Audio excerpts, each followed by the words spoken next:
रास्ता उपरे माछ धरिबाकू जाल पकाइले एपरी अभिनव ढंगरे प्रतिपाद करिछि बिजु जनता दल। यह दृश्य हेउछि पुरी जिला निमापड़ा मुख्य रास्तार। रास्तार एते पानी जमिछि जे जिपा आसिपा करि हेउ नाही। असराय वर्षारे एते पानी जमि जाउछि। युवा बीजेडी पक्षरु एहार प्रतिपाद करा जाइछि। पुराना बसस्टाण्ड निकटरे आज को दीर्घ दिन हेब टिके वर्षा हेले पानी जमुछि। समाधान पाई अनेक थर बीजेडी पक्षरु पौर परिषदर दृष्टि आकर्षण करा जिबा सहित आंदोलन करा जाइछि। किछि सुफल किंतु मिली नाही। तेणु रास्ता उपरे जमिथिबा पानी रे जाल पकाई अभिनव प्रतिपाद करिछि बिजु जनता दल।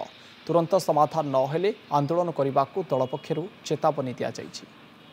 दुई थर निमापड़ा ड्रेनेज भांगी गलानी। एक रास्ता काम है ड्रेनेजटा प्रॉपर ही नहीं जहाँ फल कि पानी जमुची। बारंबार कहवा सत्वे लाइव करने सत्वे पानी प्रति वर्ष जमुची। सरकार का माल दरिया केमती डाला जाए से कथा लाइव कर देखुए। एनएससी वाला प्रति थर वर्षा आसी डीजेल पंप पकाई पानी निष्कासन कर पैसा खर्च होती। एक बारंबार बाजिया सत्वे डीपीडब्ल्यूडी डिपार्टमेंट पुणी कौन कला 3-4 लाख टका खर्च कर साइपन पकईदेला। से साइपन पानी चुदिकी गला। से साइपन में पानी जाऊनी। आप देखिए आंठिए लेखा पानी जमा होची जहाँ एनएससी वाला आसिक डीजेल इंजिन पकई पानी नौ। निमापटे जे बर्तमान विधायक आसी डीसीएम महोदय अच्छा या वर्ष 1.5 वर्ष बीती गलानी कौन एक्शन नि जाऊनी।